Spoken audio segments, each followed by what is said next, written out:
O Anime Recaps Tagalog, mapapawaw ka sa ganda. Ang pamagat ng ating series ngayon ay Mayo Chiki. Nasa itaas din siya ng video. Si Kenjiro Sakamachi na ating bida ay palaging ginigising ng kanyang kapatid na si Kureha Sakamachi, na kababatang kapatid ni Kenjiro, sa pamamagitan ng pag-wrestling sa kanya. Kaya lagi siyang bogbog sarado kada umaga.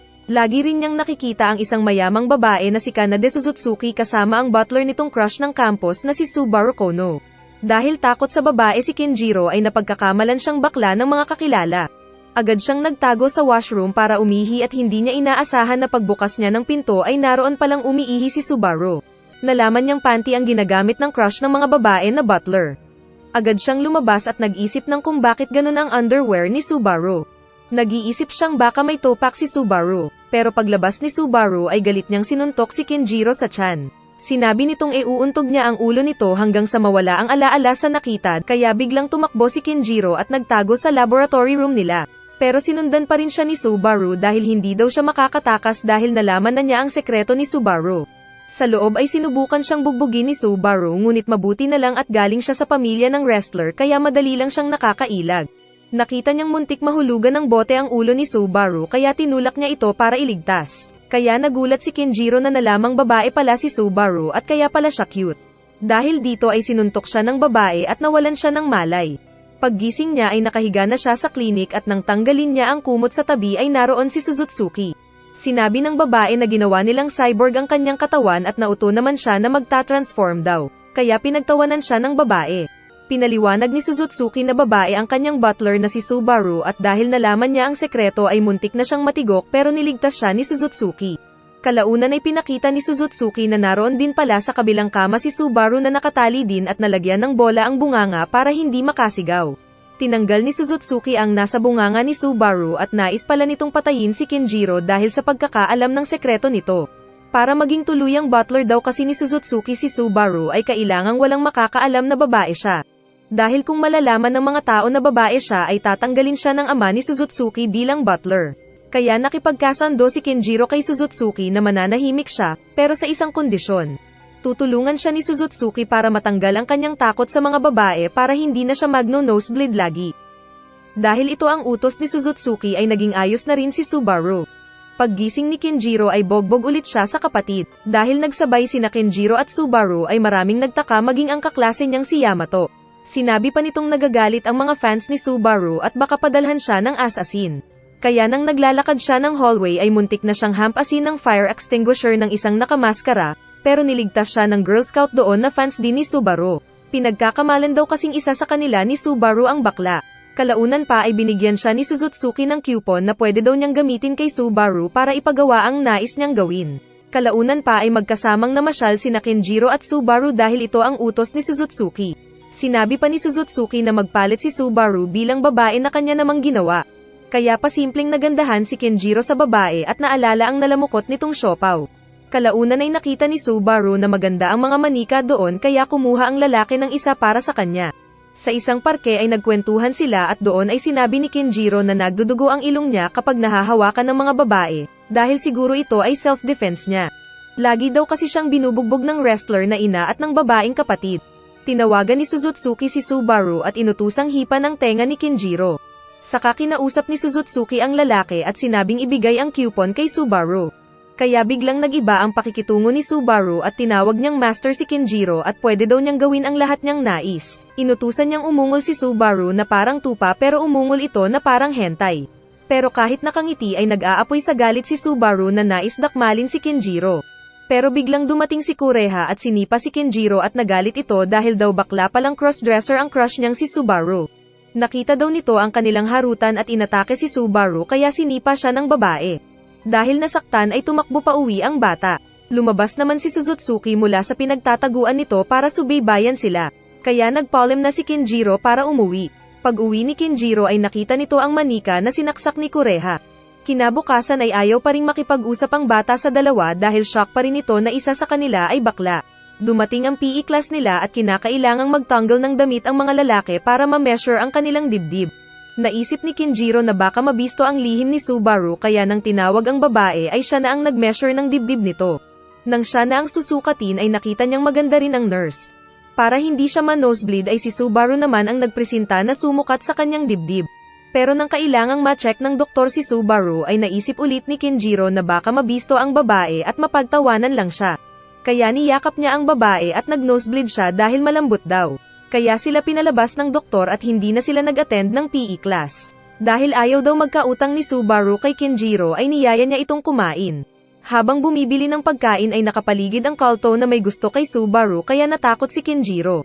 Habang kumakain ay naikwento ni Subaru na wala siyang nakakasama sa pagkain. Kahit pa daw kasama nito ang master na si Suzutsuki ay noong mag-high school lang daw sila nagkalapit. Kaya sinabi ni Kenjiro na tawagin na lang siya ni Subaru sa kanyang pangalan. At biglang nakatulog ang babae sa tabi ni Kenjiro. Lumabas si Suzutsuki at sinabing ngayon lang daw nakatulog si Subaru sa tabi ng iba na ibig sabihin ay komportable na ito sa presensya ni Kenjiro. Pag-uwi ni Kenjiro ay sinabi ni Kureha na in love na daw siya kay Subaru kaya nagtanong ito kung may relasyon silang dalawa na agad namang tinanggi ni Kenjiro. Minsan ay nag-uusap sina Kenjiro at Suzutsuki nang dumating si Kureha. Muli itong nagtanong kay Kenjiro kung may relasyon ba sila ni Subaru. Kaya sinabi ni Suzutsuki na nagkakainlaban naman sila ni Kenjiro. Sinabi pa nitong nakita na niya ang birthmark ng kapatid na lalaki at nais daw mapalapit kay Kureha dahil balang araw ay sister-in-law na rin niya siya. Nag-double date sila at nagpunta sa isang swimming pool.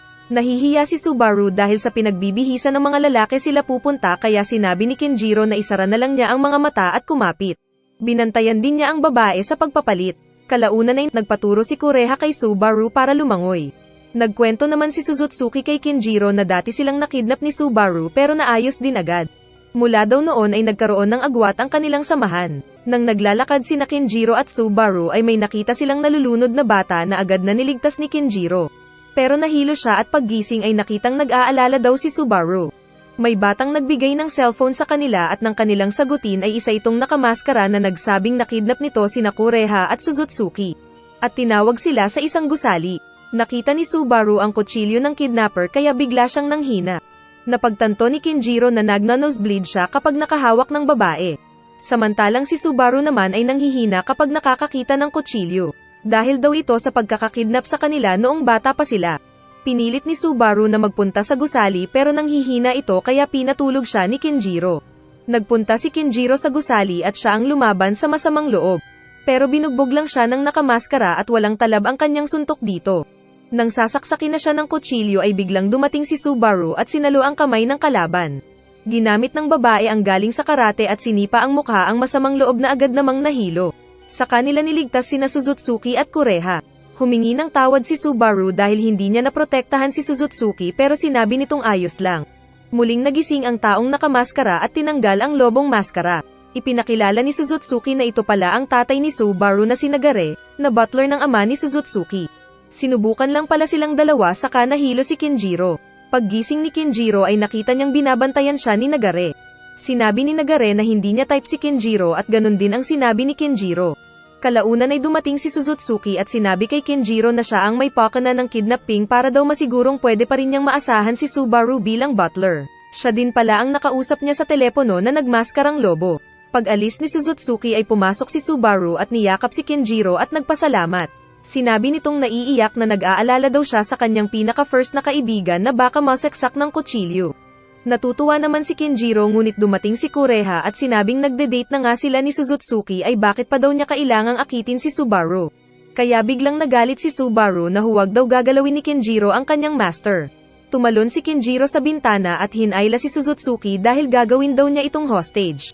Isang umaga ay dumating si Subaru sa bahay ni Kenjiro at sinabi nitong master na niya si Kenjiro at pwede niyang gawin ang lahat ng nais sa babae. Inutusan pala ni Suzutsuki ang butler para puntahan si Kenjiro. Mag-isa kasi nito noon dahil nasa gubat ang kapatid ng ating bida. Nang malaman ni Subaru na mag-isa pala ni Kenjiro ay nag-alala ito lalo na nang sabihin ng lalaki na nais niyang matulog. Nagsanay sina Subaru at Kenjiro sa gym saka pagkatapos ay aamuyin sana ng babae ang pawis ni Kenjiro pero muntik na siyang mahuli. Nabalian ng kamay si Kureha dahil nakipag-wrestling daw siya sa oso. Nakita nito ang panty at bra ng babae sa kama kaya pinilit nitong buksan ang bathroom para mag-imbestiga. Pero nahilo siya nang makita ang crush na si Subaru.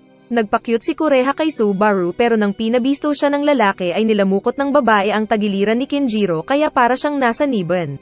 Kalaunan pa ay dumating din si Suzutsuki na nakadamit ng maid at paligsahan daw sila kung sino ang mas magaling mag-serve kay Kinjiro. Pinakagat ni Suzutsuki si Kinjiro gamit ang bibig samantalang ninuya ni Subaru ang apple para sa lalaki. Pero nang isusubo na ito ng babae ay nawala ng malay ang lalaki dahil sa lagnat. Nang magkamalay siya ay nakahanda ang niluto ni Subaru na sinabawang sili na makabubuti daw sa kanya para magpawis agad. Kalaunan pa ay nagpunta sila sa kinaroroonan ng tatay ni Subaru na nasa isang tolda. Pinaalis pala ng mansyon ang mag-ama dahil nag-away silang dalawa dahil kay Kinjiro.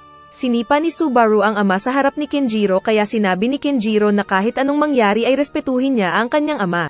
Kalaunan ay muling bumagsak si Kinjiro na ikinatakot ni Subaru dahil ang totoo ay hindi daw niya makakaya na mawala ang nag-iisa niyang kaibigan.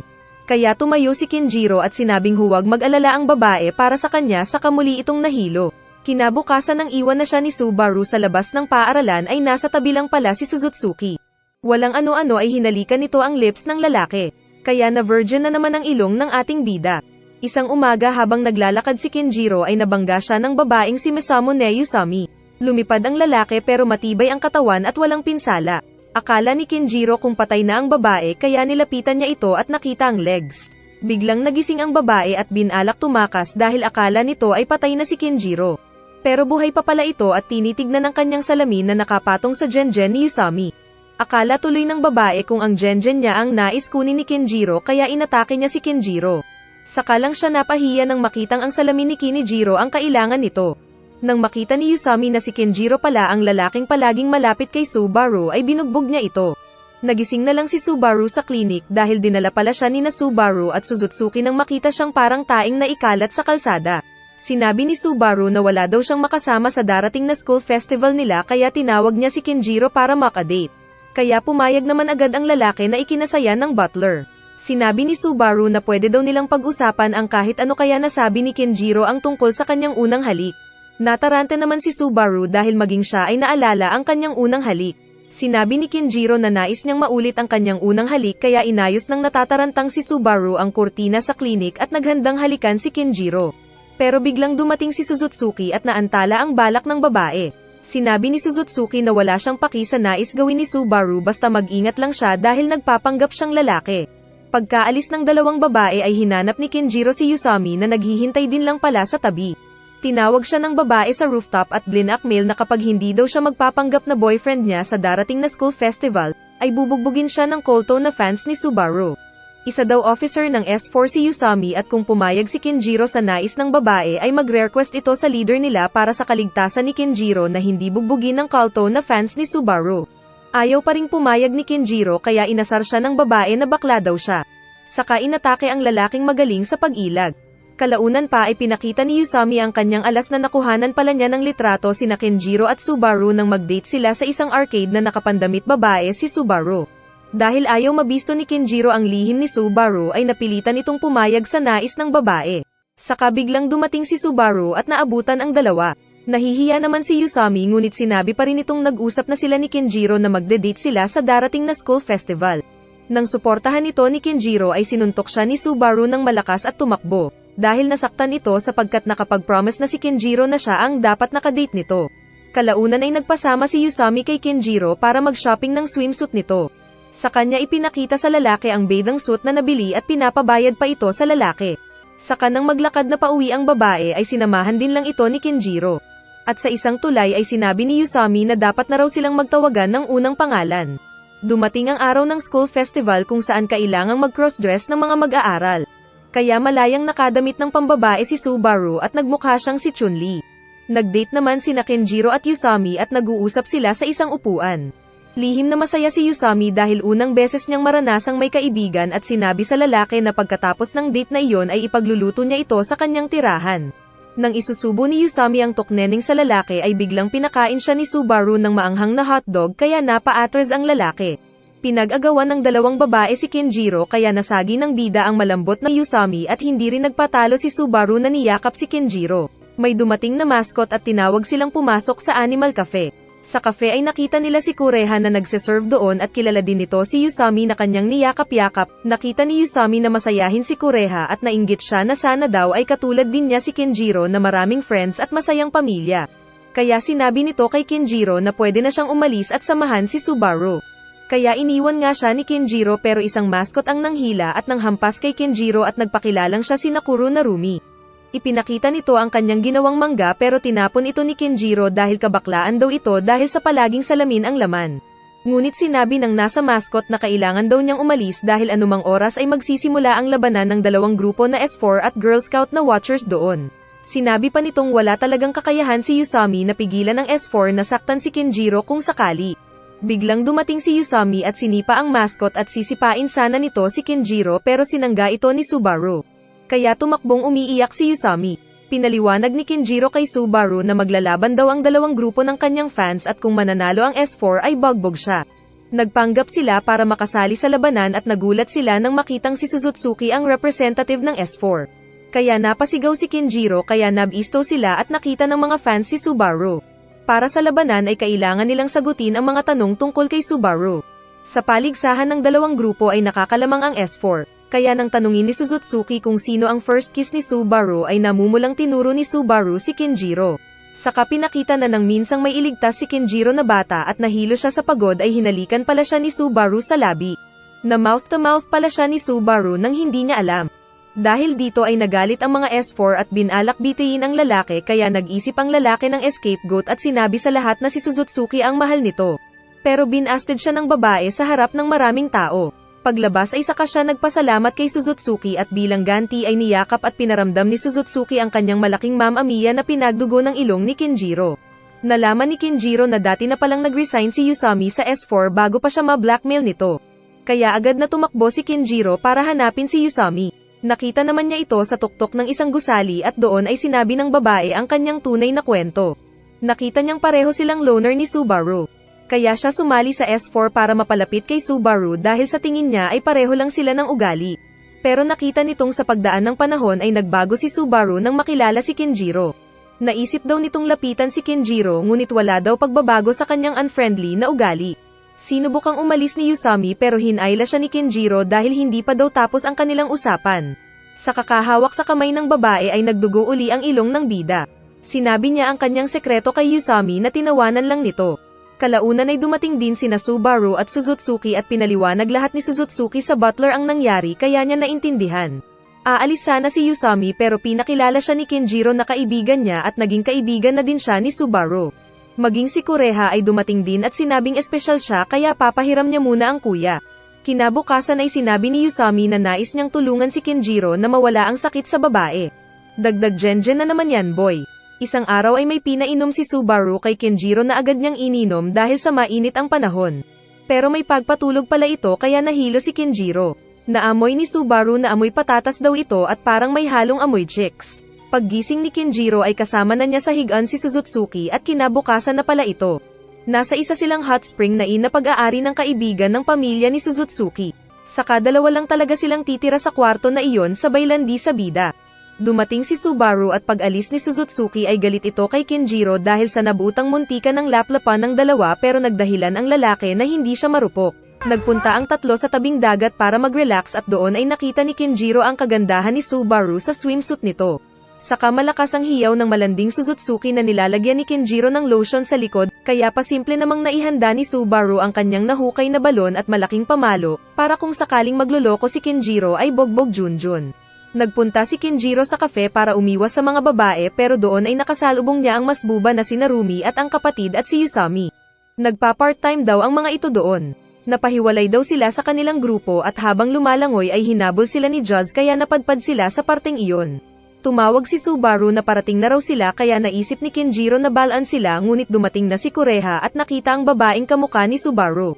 Muntik nang magwala si Kureha pero nagdahilan si Suzutsuki na pinsan ni Subaru ang kasama nilang chicks at ang pangalan nito ay Magdalena Paro-Paro-G. Kaya naniwala si Kureha sa kanila. Pero hindi nila ito kayang itago kay Yusami dahil alam nitong si Subaru ang babaeng kasama nila. Sinabi ni Suzutsuki na fiancé daw niya si Kinjiro para asarin lang si Yusami na nagbablush naman dahil kaibigan daw niya si Kinjiro. Nilutuan pa daw niya ito ng pagkain at saka nag-skin-to-skin sila nang magpunta ito sa apartment niya. Saktong narinig ito ni Subaru kaya napagtanto niya ang naamoy niya noong nahilo si Kinjiro na amoy patatas at babae. At saka siya tumakbo pero agad siyang sinundan ni Kinjiro samantalang inabala naman ni Suzutsuki si Yusami. Sa kanilang pag-uusap ay sinabi ni Kenjiro na nagpunta siya sa bahay ni Yusami dahil sa promise nitong magluluto ng masarap na pagkain. Nang kinain ito ni Kenjiro ay nakwento niyang masarap nga ito at pagkatapos ay biglang naghubad si Yusami at niyakap siya para daw mawala ng sakit niyang nosebleed. Ito ang dahilan kaya siya nag-amoy chicks. Kalaunan ay biglang dumating si Nagare na muntik nang ipabisto si Subaru sa mga babaeng naroon. Kaya nagkunwari silang hindi nila kilala ang lalaki at tatawag sila ng pulis. Kalaunan ay pinakita ni Narumi ang napanalunan nitong coupon na pwede niyang magamit para utusan si Subaru. Ipinabasa nito ang sinulat na manyak na kwento pero dahil sa glasses ay tinapon ni Subaru ang libro sa labas. Hindi makatulog si Kenjiro sa init at nakita niya ang nakabuyangyang na mga chicks sa tabi niya. Kaya nagpunta siya ng hot bath at nakita niya si Subaru na naliligo pala. Nagtalikuran silang dalawa dahil nahihiya sila sa isa't isa. Aalis na sana si Kenjiro pero biglang dumating si Nagare. Kaya napilitang magtago si Subaru sa likod ni Kenjiro. Nag-usap sila sandali pero dahil naiinis si Nagare kay Kenjiro ay umalis ito. Kaso ay bumalik ang tatay at nakita ang panty ni Subaru kaya inakala nitong may ginawa si Kenjiro. Umatake si Nagare pero pinagtanggol ni Subaru si Kenjiro at inuppercut si Nagare na nakatulog. Kaso ay naipakita na niya ang kanyang gengen na kalbo sa nakangising aso na Kenjiro. Dahil sa hiya ay sinipa ni Subaru ang knockout ding si Kenjiro. Kaya nagtataka ang dalawang lalaki kinabukasan kung bakit masakit ang kanilang mga leeg at panga. Kalaunan ay nalaman ni Yusami na alam din pala ni Suzutsuki ang karamdaman ni Kenjiro na nano-nosebleed kada mag-chi-chicks kaya nagkaroon ng pagalingan sa harap ng lalaki. Kalaunan ay napansin ni Kenjiro na wala si Subaru kaya tinuro ni Suzutsuki kung saan nito nagpunta. Nakasalubong ni Kenjiro si Nagare at sinabi nitong doon nakahimlay ang labi ng ina ni Subaru. Dumating si Suzutsuki at pinaalis si Nagare kaya malayang napuntahan ni Kenjiro ang kinaroroonan ni Subaru. Sa libingan ng ina ni Subaru ay naiyak ang babae kaya hindi nakatiis ang lalaki at niyakap ang blondie. Kahit na lumalala ang sakit nitong gyrophobia sa babae. Saka siya nahilo kalaunan at nang magising ay nakisali siya sa Battle Royale na laro sa festival na iyon. Magbabarilan sila at ang mananalo ay ang hahalik sa premyong babae na walang iba kundi si Subaru. Nagbarilan ang lahat at ang pinakamatindi ay si Narumi na nalelasing dahil lang sa pag-inom ng coke. Ninakaw nito ang panty at bra ni Yusami hihihi. Sa kahinuberen pa ito, maging si Kureha ay hindi rin nakaligtas sa magnanakaw ng damit at kiniliti hanggang mahentay. Dumating si Suzutsuki at kinuha ang salamin ni Kenjiro at ginawang hostage na ikinabahala ni Narumi. Tinapon ni Suzutsuki ang eyeglass sa tubig na sinundan agad ni Narumi. Saka agad na niyakap ni Suzutsuki si Kenjiro at napisat ang future na pananghina ng lalaki. Kaya sa huli ay nanalo si Suzutsuki at siya ang hinalikan ni Subaru. Nang magising si Kenjiro ay nasabi ni Subaru na nagtakbuhan ang mga tao dahil ninanakaw ni Narumi ang kanilang mga damit. Habang pumuputok ang mga fireworks ay nasabi ni Kenjiro na magiging magkaibigan sila habang buhay ni Subaru. Pero biglang tumayo si Subaru at sinabing ayaw niyang palaging manatili lang sa friend zone sabay pagputok ng fireworks. Tinawag ni Yusami si Kenjiro para magtrabaho sa isang cafe at doon ay nasabi ng babae na masaya daw ito nang tawagan siya ni Kenjiro. First time daw niya dahil wala daw gaanong tumatawag na friends with benefits sa kanya. Nasa break siya nang bigla siyang ipatawag ng kanilang manager at paglabas niya ay naroon palang naghihintay si Suzutsuki. Binili na daw nito ang oras nila ni Yusami para pagsilbihan siya. Sinabi rin niyang tinakbuhan daw niya si Subaru at busy ito sa iba. Ginawa ng mayamang babae ang dalawa na kanyang mga alipin at kahit naiinis si Yusami ay wala siyang magawa. Nagulat si Suzutsuki nang makita nitong may mga multo sa larawan ni Yusami. Kalaunan ay dumating sina Narumi at Kureha at nagtrabaho din sila doon bilang part-timers. Kaya nagtataka si Yusami kung bakit sila nagpunta doon. Samantala ay nagtatrabaho naman si Subaru sa ibang restaurant dahil may sinira pala itong pinto. Patuloy na inalipin ni Suzutsuki ang mga trabahador sa cafe na iyon. At nang aalis na sana si Kenjiro para maghugas ng plato ay nadulas siya. Pagkagising niya ay natipon ang lahat at sinabi ni Suzutsuki na may pagkamanyak daw si Kenjiro pagdating sa mga babaeng nakadamit ng katulong. Nakita daw niya ito nang minsang magdamit si Suzutsuki bilang katulong ni Kenjiro. Dahil dito ay naisip ni Yusami na kaya pala listo ang lalaki nang tawagin niya ito sa part-time job. At napansin daw nitong nagpipiesta ang mata niya sa katitingin sa mga babaeng nakadamit ng maid costume. Kaya tuloy naisip ng mga babae na hentay talaga si Kenjiro. Nang tumanggi si Kenjiro sa paratang na ito ay hinamon nila si Yusami na ipakita ang kanyang garter belt sa lalaki at titignan nila ang reaksyon ni Kenjiro. Kalaunan ay dumating si Subaru kaya umalis na sila ni Suzutsuki. Pero hinabol sila ni Kenjiro para tanungin si Subaru kung ano ang ibig sabihin nito nang sinabi niyang ayaw niyang maging friend lang sila ni Kenjiro. Kaya nababahala ang babae na sumagot na best of friends daw ang nais niya at hindi lang friend. Dumating ang kaarawan ni Kureha at excited ang mga kababaihan na nag-celebrate dito. Naghanda sina Narumi at Yusami sa bahay ni Yusami para pasayahin si Kureha. Pero habang kumakain ay may nagpakitang multo sa bahay ni Yusami. Kaya nagkwento si Yusami ng nakakatakot at mas lalong natakot si Kureha nang buksan ang TV dahil naroon si Longhair na hindi naliligo. Kalaunan ay nagpunta sila sa second venue na walang iba kundi ang cafe na pinagtatrabahuan ni Yusami. Kaya kahit wala sa oras ay biglang naging katulong uli si Yusami. Masaya nilang pinaghanda ang birthday ni Kureha. Nagkwento ito na sa mga nagdaang birthday niya, ay palaging may regalo sa kanya si Kenjiro. Tulad ng teddy bear na ginawa niyang wrestling victim. Masaya siya lagi dahil palaging sa kanyang birthday ay palaging sinusuportahan siya ng kuya.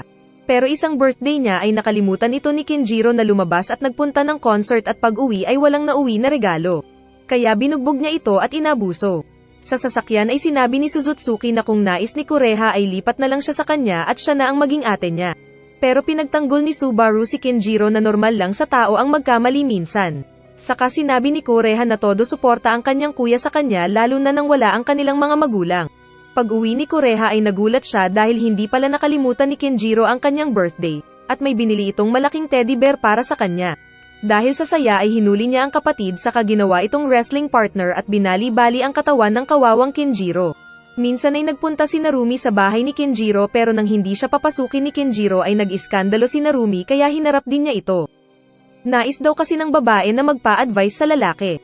Habang naliligo si Subaru sa mansion ay napansin niya sa rooftop ng kanilang paaralan na may kumislap. Kaya agad siyang nagdamit at mabilis na tumakbo sa kalsada at umilag sa truck. Sinalo at binalik ang bola at tumalon sa mataas na bakod. Pagdating niya sa rooftop ay nahuli niya si Narumi na kinuhanan siya ng litrato. Nahulog ang sunglass ni Narumi na agad niyang hinabol pero muntik na siyang ma-deadball kung hindi siya niligtas ni Subaru. Sinabi ni Narumi na ginagawa daw niya ang pagkuha ng larawan ni Subaru dahil kailangan daw niya ng pera para sa pagpapublish ng kanyang ginawang libro. Biglang dumating si Suzutsuki at binigyan siya ng maraming mga larawan ni Subaru. Sinabi niyang huwag na niyang kukunan ng stolen shot ang kanyang butler. Binenta ni Narumi ang mga larawan at nakaipon siya ng pera pero kailangan niya ng manpower para sa paggawa ng libro. Tumulong naman sina Kureha at Yusami pero hindi pa rin sapat dahil kailangan nilang matapos agad ang libro sa lalong madaling panahon. Nagpunta sila sa kwarto ni Kenjiro dahil dinala sila ni Kureha doon. Inamoy-amoy nila ang amoy lalaking kwarto at ang mga tinatago nitong comics na paborito mo. Sa pagpapatuloy nila ng pag-aayos ng libro ay napagod si Yusami at kinailangan nitong maligo ng matalsikan ng glue. Paglabas niya ay naroon na rin sina Subaru at Suzutsuki at tinulungan sila sa pagbuo ng kanyang libro. Saka nagpaalam din ang mga ito agad. Dumating ang araw ng pagbebenta ng libro at lihim na sinundan ni Yusami at Kureha si Narumi. Sa loob lang ng maikling panahon ay naubos ang printed copies ng libro ni Narumi. Kalaunan ay nagsama-sama sina Narumi, Yusami at Kureha. At dito ay lumabas ang isa pang problema na Narumi. Ito ang kanyang malaking siopaw. Tinawag ni Narumi ang lalaki na makipag-date sa kanya at pumayag naman daw ang lalaki. Dito ay nalaman ni Kenjiro na first time lang pala ng babae na makipag-date sa lalaki. Nagtanong si Narumi sa lalaki kung ano ang naiisip nito kapag nakikita niya ang kanyang hinaharap. Sinabi ni Kenjiro na hindi lang sa siopaw nahuhulog ang loob ng isang lalaki kaya sumagot si Narumi na patunayan niya sa gawa. Inilapit ni Narumi ang sarili at naitulak ni Kenjiro si Narumi dahil mag-nosebleed na siya, at natanggal ang eyeglass ni Narumi. Nakita ni Kenjiro na maganda daw ang babae kapag walang eyeglasses. Tapos biglang naging mas gwapo daw si Kenjiro sa paningin ni Namuri. At dahil ayos na ang pakiramdam ni Namuri ay tumakbo na siya at iniwan si Kenjiro. Habang magkasamang naglalakad sina Kenjiro at Subaru patungo ng paaralan ay muntik ulit mabangga ni Yusami ang lalaki ng scooter pero mabilis siyang niligtas ni Subaru. Nailapit ang mukha ng babae sa lalaki at naalala ang first kiss nila. Kaso ay naantala ito dahil kay Yusami na humingi ng sorry saka agad na umalis. Natamba si Subaru pero agad siyang sinalo ni Kenjiro at umalis na sila. Sa paaralan ay may ginawang pagkain si Suzutsuki at pinakain kay Kenjiro pero nauna palang nakakain ito si Subaru. Bigla itong namula at nalasing at tinanggal ang damit dahil daw mainit. Kaya nagtanong si Kenjiro kung anong nangyayari kay Subaru. Sinabi ni Suzutsuki na nilagyan daw niya ng kaunting wine ang niluto at ganito ang naging epekto sa butler. Pero nawalan ng malay si Subaru kaya binuhat ito ni Kenjiro patungo sa klinik. Sa classroom ay biglang humuni ng kakaibang huni si Suzutsuki na napansin ni Kenjiro at ng iba pa. Para itong hiccups na lumalabas na lang sa bunganga ng babae. Napansin ni Kinjiro na problemado si Suzutsuki kaya nagpanggap siyang siya ang nagbibigay huni. Kalaunan ay nalaman ni Kinjiro na ito daw ang kahinaan ni Suzutsuki dahil kapag napapahuni siya ay nilalapitan siya ng mga tao. Para daw itong magic spell na hindi maiwasan ng mga tao na lapitan siya pag narinig ito. Dahil sa kahuhuni ni Suzutsuki ay hindi napigilan ni Subaru na yakapin si Suzutsuki. Kaya para umalis ay inutusan ni Suzutsuki si Subaru na kunin ang gamot nito sa kanyang hikap. Pag-alis ni Subaru ay tinulak ni Suzutsuki si Kinjiro sa kama at sinubukang akitin ngunit tinulak siya ng lalaki na tumakbo sa labas at nabunggo ang pabalik ng si Subaru. Nang pabalik na sila sa classroom ay aksidenteng nalaglag sa hagdanan si Suzutsuki kahit na sinubukan siyang tulungan ni Subaru. Nasaktan ang paa ni Suzutsuki at dinala sa sariling hospital. Nagpaalam naman si Subaru sa master at humingi ng paumanhin dahil hindi niya nagawang bantayan ang master. Sa rooftop ay hindi na napigilan ni Subaru ang umiyak at niyakap si Kinjiro. Kaso ay dumating si Nagare at pinauwi si Subaru dahil hindi na siya butler. Kapag nasaktan daw si Suzutsuki na kanyang binabantayan ay automatic na tanggal na siya sa pagiging butler. Ngunit dumating si Suzutsuki at sinabing gagawa siya ng paraan para patuloy pa ring maging butler nito si Subaru. Pero tuluyan nang nagpaalam si Subaru at saka tumakbo. Agad naman siyang sinundan ni Kinjiro at sa labas ay niyakap niya ang babae para kumalma. Imbes na suntukin siya ni Subaru para hindi na siya gambalain ay hinalikan niya ang lalaki sa pisngi, kaya napunit uli ang ilong niya at nagdugo hanggang nahilo siya. Paggising niya ay nakita niya si Yusami na pinapante ni Suzutsuki para hanapin siya. Hinatid ni Yusami si Kinjiro sa lugar na alam niyang tinakbuhan ni Subaru. Tinawagan ni Kinjiro si Suzutsuki at sinabing kasama niya si Subaru kaya sinabi ni Suzutsuki na baka maka first time siya sa gabing iyon. Kalaunan pa ay kumain silang dalawa na may servant pa rin sa kasabay ulit na naligo pero magkatalikod. Nang nakahiga na sila ay pareho silang hindi makatulog at nagtanong pa si Subaru kung nais daw ni Kinjiro na gumawa ng higit sa halik lang. Pero pinigilan niya ang sarili at natulog na lang na umiiyak. Pero niyakap siya ni Subaru kaya sinabi niyang tuhugan na pero sinipa siya ni Subaru na nais lang naman matulog. Kinabukasan ay sinundo sila ni Suzutsuki kasama si Nagare na inakalang inabuso ni Kinjiro ang anak nito. Pag-uwi naman ni Kinjiro ay ni-wrestling siya ni Kureha dahil sa pag-aalala. Kalaunan ay nalungkot ang lahat ng may crush kay Subaru dahil sa pagta-transfer niya sa ibang school. Kaya hinanap din siya ni Kinjiro pero nasa paaralan din pala siya na nakadamit na ng babae. Pero tulad ng dati ay nagtago pa rin siya sa katauhan ng pinsan ni Subaru. Doon ay harapang inaya ni Kinjiro si Subaru na kumain silang dalawa kaya nagulat sina Kureha at Narumi. Nagpabuhat naman si Suzutsuki kay Kinjiro dahil hindi siya makalakad ng husto. Naisip ni Kinjiro na malambot at maganda din daw si Suzutsuki at kalaunan ay nag-usap sina Subaru at Kinjiro at nasabi ni Subaru na hindi siya masaya kapag hindi siya isang butler ni Suzutsuki. Kaya nag-isip ng paraan si Kinjiro at nagpunta ng base ng culto members na may gusto kay Subaru. Noong una ay nais siyang bugbugin ng mga ito pero nakailag-ilag siya. Saka sinabi niyang nais niyang magpatulong para maibalik na butler si Subaru.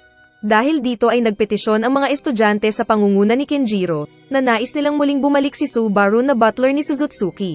Dahil dito ay muling nakabalik na butler si Subaru at muling naging masaya ang mga may gusto sa kanya. Maging si Suzutsuki ay nagpasalamat din kay Kinjiro sabay pa-cute. Kalaunan pa ay nagpakita si Subaru na nakadamit pang babae kay Kinjiro.